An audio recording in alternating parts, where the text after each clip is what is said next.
Hey everyone, it's Dave here, and Justine. we're from Dave and Just Travels. Thanks for watching, if you are watching.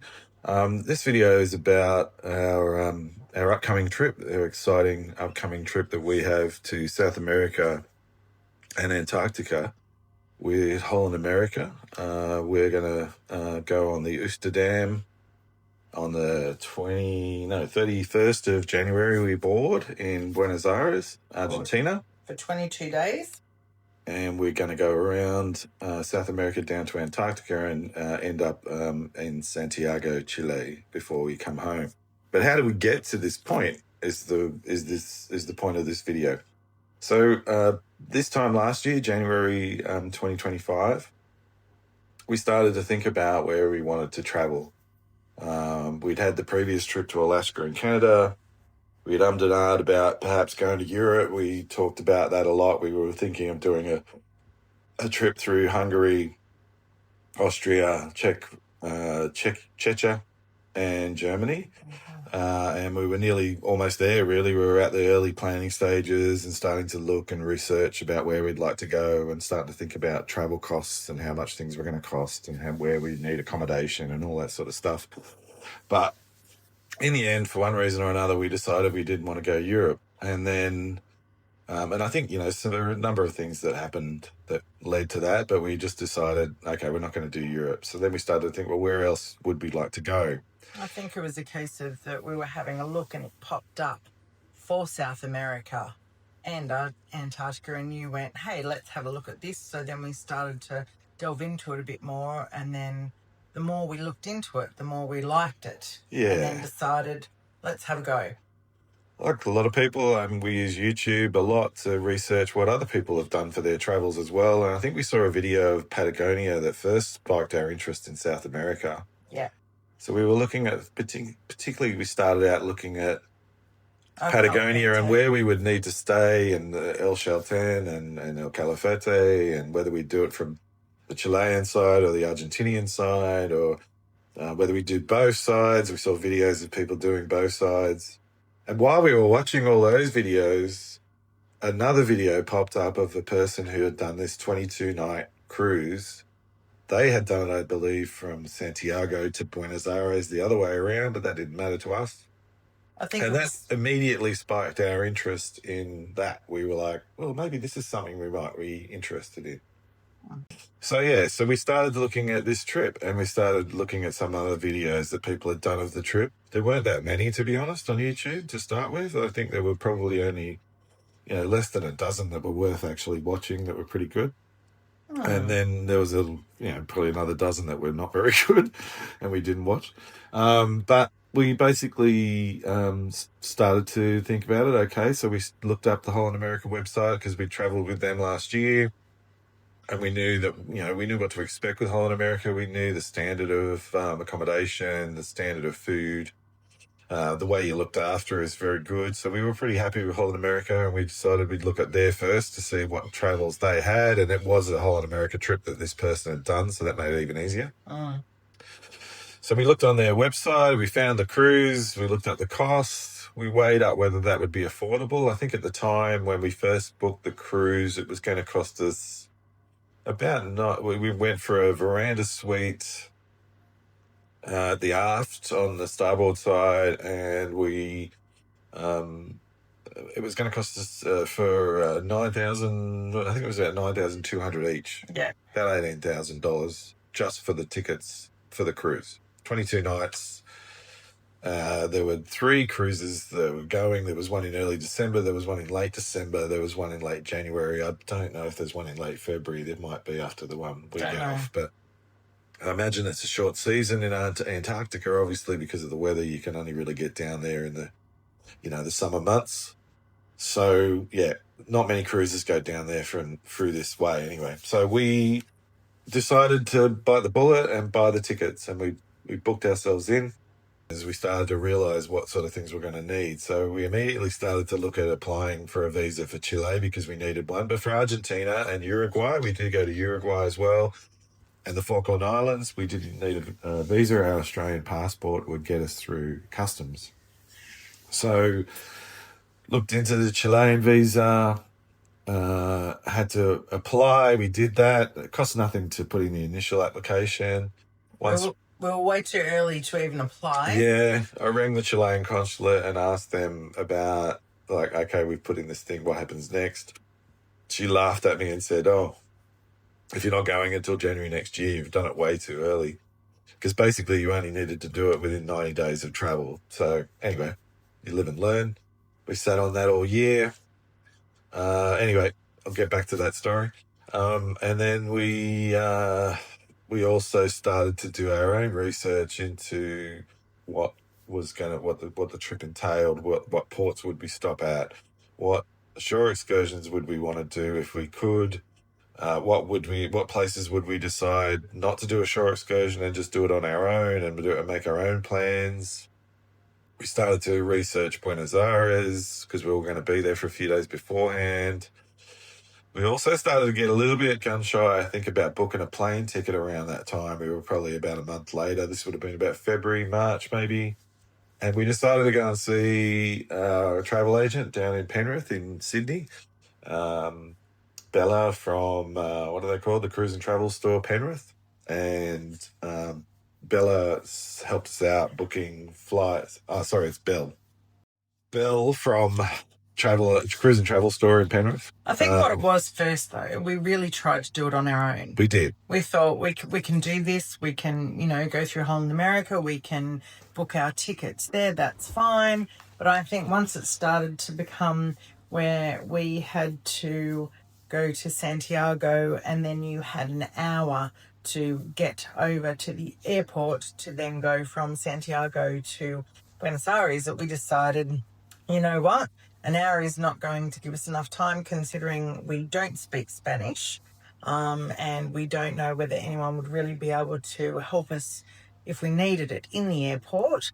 So then I think after it became a little bit difficult for us to think about what we were going to do, we went, you know what, Belle helped us last time. Let's go where we know that she can help us again, and she will listen to all the things that we require. And I think she's done a really good job. Most of the stuff we've done on our own. Yep. We've organised all of our excursions through Holland America. All she's done really is organise the flights for us. She's, able to get us a bit of a discount with Holland America because we had sailed with them before. Yeah. We got her to take over the booking that we'd already arranged through Holland America. We got her to take that over, and when she did, she arranged to get us a discounted price, and it was only a few $100s off, but it was something. And also fixed up the mariner status as well, I think. Yeah, that's right. Status. We ended up booking the flights through LATAM Airlines, Chilean airline, and we are flying out of Sydney January the 28th. And we're going, first of all, to Santiago, and we arrive on the same day. We actually arrived before we left. I think we leave Sydney about midday, and we arrive at Santiago in the morning sometime. Very similar to when we went to Canada. That's right. So they're 14 hours behind, I believe, similar to Vancouver.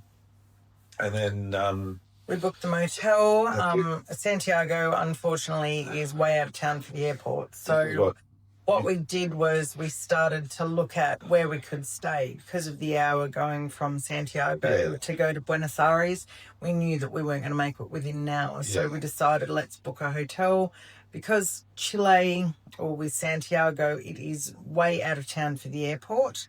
The airport actually has a motel. So it's just a walk out one door, walk across to the other. It was reasonably priced. We did it through booking.com. They've been quite good. We've been able to have a bit of a chat because we're getting there earlier than the regular check-in time. Yeah. So that they know we're getting there earlier, and they're happy for us to put our bags there.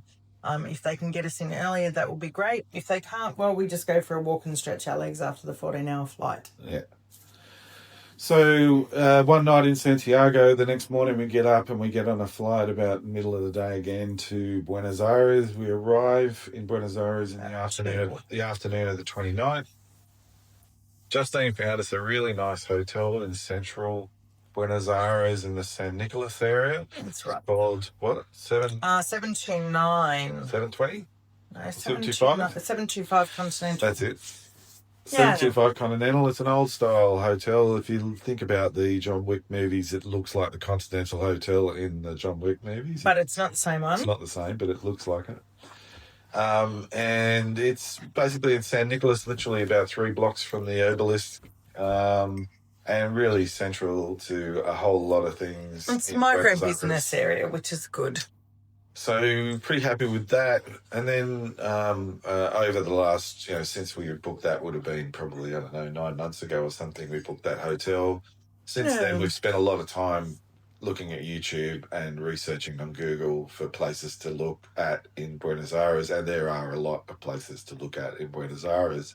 Jazz has actually dropped a heap of pins on the map in Google Maps. From where we are at the motel. There's probably 50 places that you could go to. So we're quite central. We have Obelisk one way, and then the other way we have Plaza de Mayo. So it's quite good in the sense of where we are. We've done a spreadsheet. We've pinpointed where we are as far as the motel. Yep. We've looked at the distance it's going to take us, because obviously we're going to be walking. But we've actually decided to try and take the Sube. So we've been looking at the maps and all the different colours of the railway lines, and I'm trying to work out now every place that we go, which line we're close to, and we might just trial it and see if we can get there a lot quicker rather than, lots of leg time and not being able to see the things that we want to see. Yeah. So Buenos Aires has got a hell of a lot of museums. There's a lot of really cool sort of arty things to look at as well. We'll be putting up videos of all these things when we come back, probably from the trip. I don't want to spend most of my time on the trip actually putting together videos. I'm going to put up some shorts and some Instagram reels as well, and Jazz will put some TikTok videos up as well. Basically, we're just going to shoot lots and lots of footage. Jazz has got a new Canon EOS R50 she's been playing with the last few days since Christmas to have a bit of get a feel for how the camera works. So we're looking forward to seeing some of the footage and videos and photos that come out of that, as well as whatever I could grab with the GoPro or with my phone. Jazz will use the phone as well, obviously. I'm sure we'll have thousands of hours of footage and photos to deal with when we get back. It was last year when we got back from Alaska and Canada, I think it was something like 3,700 photos. All I know is that I don't want it to be like Beach Art Gardens. And that was only a 2-week trip or 2.5-week trip. This one's a 4-week trip. So I imagine we'll come back with about 6,000 photos and a heap of video footage. So we'll be putting that together.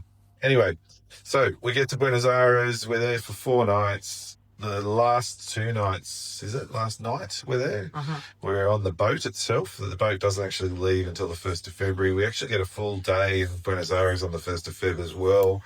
We've got a couple of things planned in Buenos Aires. Jazz has booked us in a couple of walking tours Yeah, so the day that we arrive, obviously, we're going to have to drop all of our stuff off at the motel. Again, they've been really accommodating in regard to us getting there early and leaving our bags. Again, if they can get us in earlier, that's great. If they can't, but we've kind of pinpointed different areas. So the following day, what we've done is a 4-hour tour with a one-on-one guide through Viator.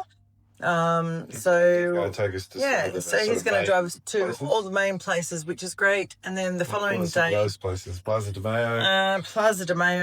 Oh, there's a whole heap. We can La Boca, let you know. La Boca, Caminito, Palermo, La Boca Junior Stadium. Yeah, Palermo, the obelisk, and what's the big metal? The Floriado, or the flower. So he'll take us to all those different places in Recoleta as well. Yep. I don't know whether he'll just do a drive-by or we can get out, but we do have 4 hours. And then the following day is when we actually check out of the motel, and that's when we go down to the port to check into the ship. Yeah, that's right. And then even then, once we do that, we can come back off again, or otherwise we can just settle in. And then the following day, which is the day we leave, which is the 1st of February, we've got a 3.5-hour tour of food. So we go to 8 different places to then have a taste of all the Argentinian food, which I'm really excited about. Yeah, within Palermo. It's just a small group. That was reasonably priced. So, it's 11 till 2 and we sail out by 6. Yeah. And we head off first affair when we go to Montevideo, Uruguay, the capital of Uruguay.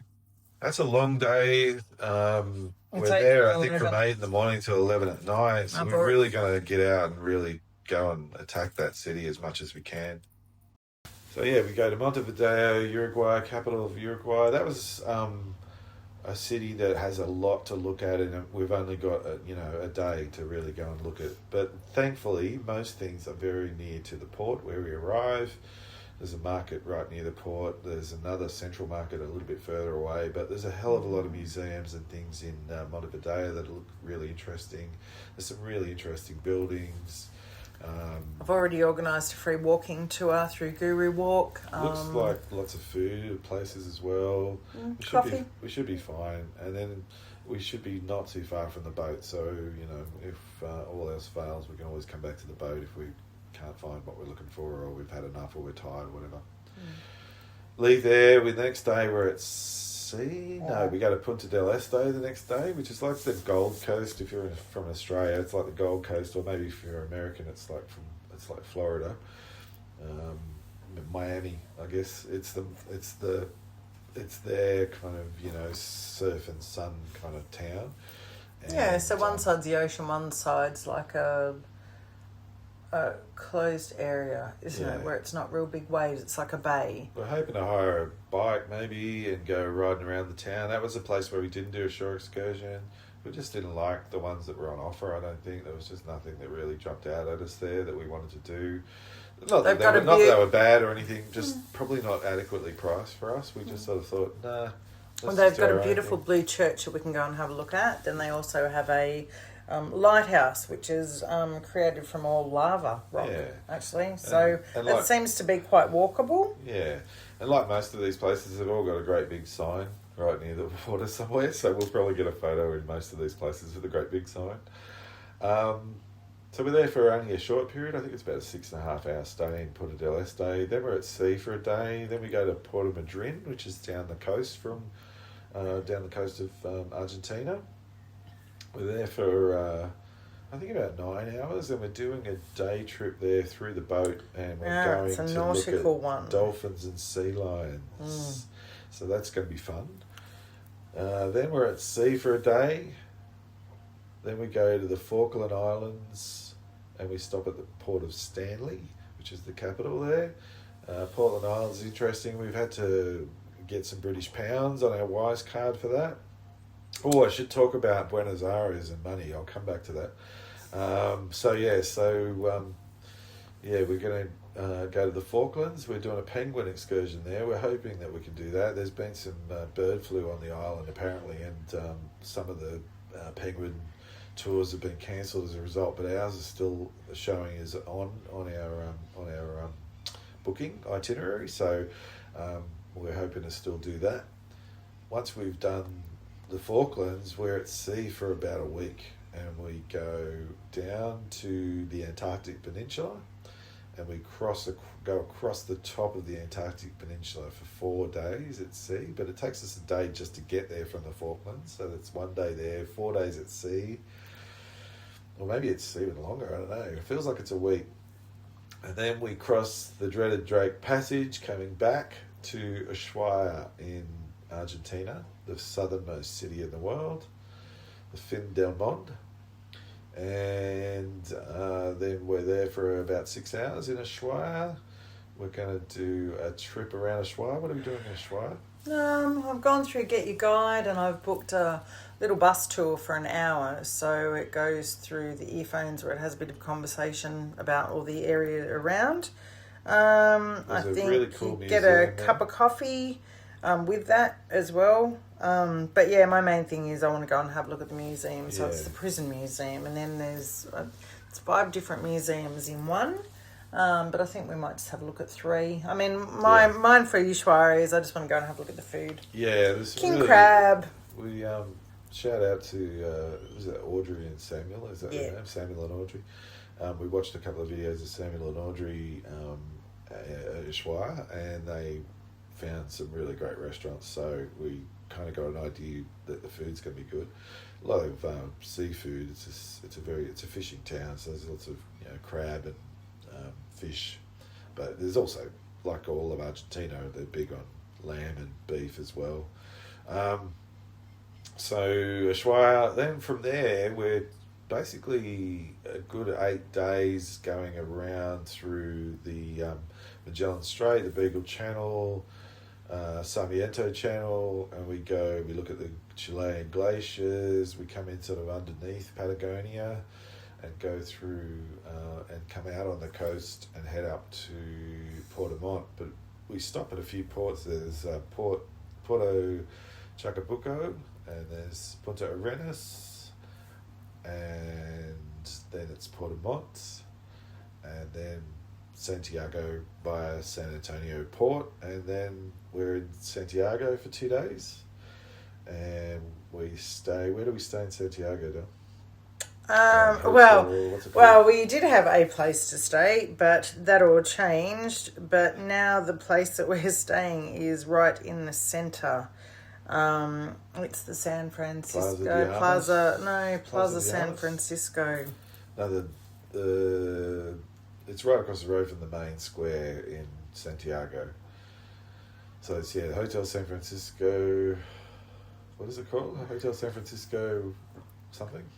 I don't know right now. I'm looking for it. I can't remember. So it was something that I didn't pick. It was Hotel Plaza San Francisco. Plaza San Francisco, that's it. So yes, we will see what happens, seeing as Dave didn't like the place that we had booked originally because it was so far out of town, but for me it seemed to be a bit safer, but we will see. Yeah. I mean, we're only going to be arriving really at 7 o'clock in the morning. Again, the port out at Santiago is quite a distance away from the town, so we just got to work out how we're going to get off the boat and into the motel. Again, I've already spoken to them as well.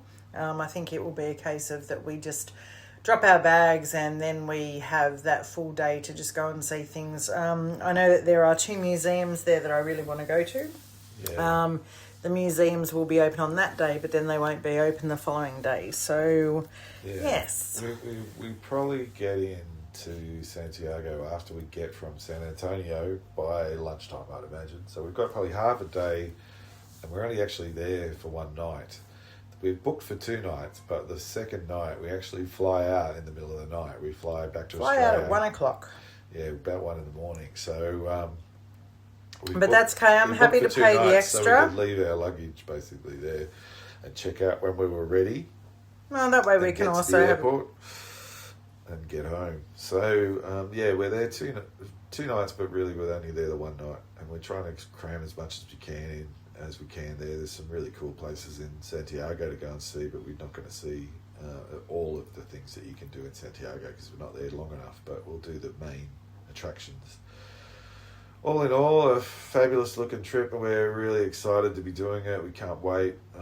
It's literally creeping up on us now. It's January the 1st, so it's at the end of this month, and we can't wait.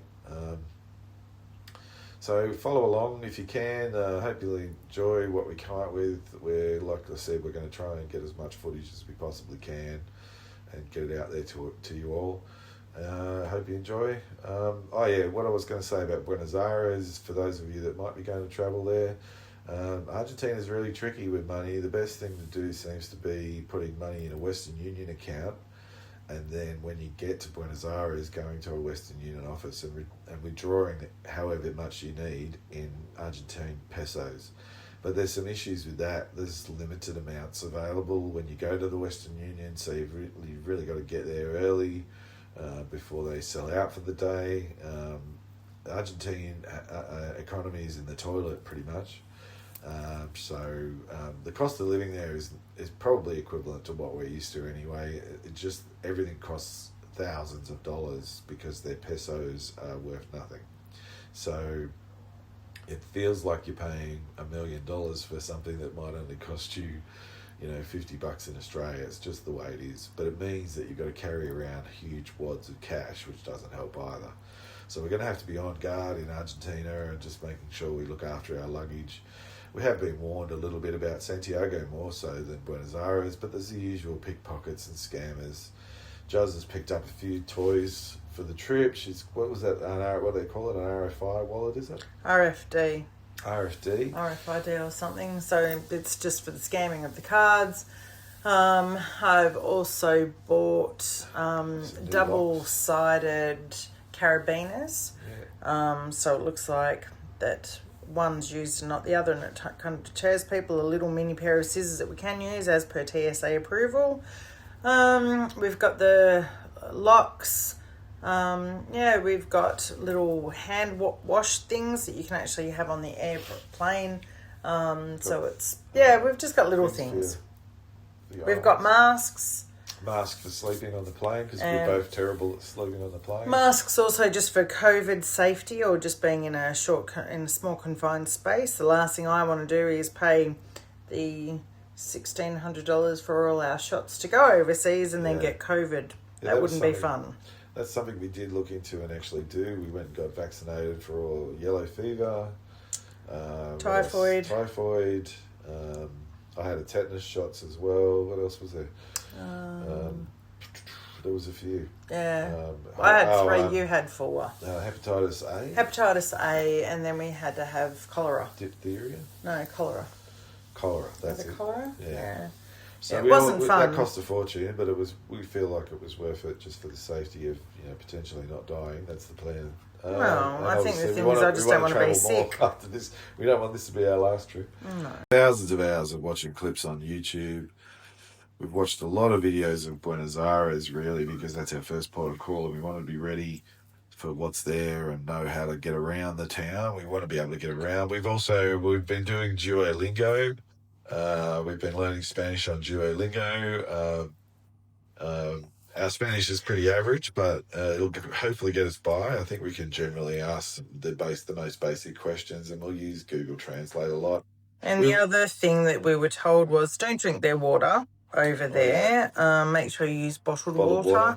And if you need a hospital, go to a private hospital, not the general hospital. Yeah. As their system over there isn't as good. But fingers crossed, we've all got our injections. We know that to drink the proper water, so fingers crossed we won't get sick. Yeah. We've got travel insurance. We paid for that. I think it's Go Travel, is it? Go Insurance. But apparently that's a new thing now in Argentina. They want you to have insurance before you have to show them. Oh, yeah. And then, as Just said earlier about the Chilean thing, eventually it got to the point where we were within 90 days and I had to pay the money, and it was $390 for the two of us, or $380 for the two of us. It was $390, and for the visas. So I sent off the money and I waited, and then it was literally only a few days later we saw a news story saying that the Australian government and the Chilean government had got their heads together and they decided that you no longer needed a tourist visa to travel into Chile, that your Australian passport would get you in, just like it does in Argentina and Uruguay. So we went ahead, had to then contact them to find out how do we get a refund. So they sent out some forms and I had to fill them in and get the monies refunded. That took a little bit of time and it was a little bit stressful, but we got our money back, so that was good. Came at a bad time. I think we had a few other bills to pay at the time, and I remember we struggled for a few days waiting for that money to come back, but we got it back. Is there anything else? No. That's pretty much it. So please, hopefully, if you're following along, you'll enjoy what we put out. We're like I said, we'll just be putting out shorts and reels and videos on TikTok, Instagram, and YouTube just while we're traveling around, because limited access to internet mainly, I would think. That's the last thing we have to do is get eSIMs. We want to get eSIMs for our phones, so we're not slugged with a massive bill when we get back to Australia. That's about it. Juz and I have just got a few last minute things we want to buy. I'd like to get some thermals. I know it's summer, but summer in Antarctica is still like minus 10 degrees or something. So, and we've been seeing photos of people on the Este Dam that are there right now. They've had snow, haven't they? And they've had rough seas. Yeah, they've had a little bit of rough seas, but just the scenery that's been done is just amazing, and I cannot wait. Yeah. I know that one person had put up that there were some members of the passengers that got sick. So I think they had to divert somewhere to get them off or to get them seen by a doctor. I'm not sure, but fingers crossed it's not going to be us. So that's all we can do. Put out the good vibes there that we're going to be having a great holiday. We're going to have perfect weather. It's just going to be amazing, and I can't wait. Jazz and I are both pretty lucky that we don't get seasick. No, but I think we might take some. We will. And we've been in rough seas before. I remember going from Wellington in New Zealand to Picton in New Zealand across the Cook Strait, and it was the roughest day, and we were fine. We were travelling, that was our honeymoon back in 2001. And these people that were with us, they weren't with us, but they were sitting near us. There's a group of girls from Melbourne who all got seasick on that trip, and that was only a few hours from Wellington to Picton. And we did a trip in 2019 to the Pacific Islands. We had one day of rough seas there, but I got a little bit sick in the stomach, but generally got over it. And on the Alaska cruise, it was mostly pretty cruisy. It was pretty. It was pretty calm mostly, so we never really encountered any horrible seas, which was good. So yeah, we should be okay. With the only part of it that worries us, I think, is just the Drake Passage that you hear stories about it being pretty hair raising. We're hoping it's the Drake Lake, not the Drake Shake. We'll see how we go. We'll keep you posted about that. Anyway, thanks. This is Dave and Jazz signing off. Hope you enjoy the video. Take it easy. Bye.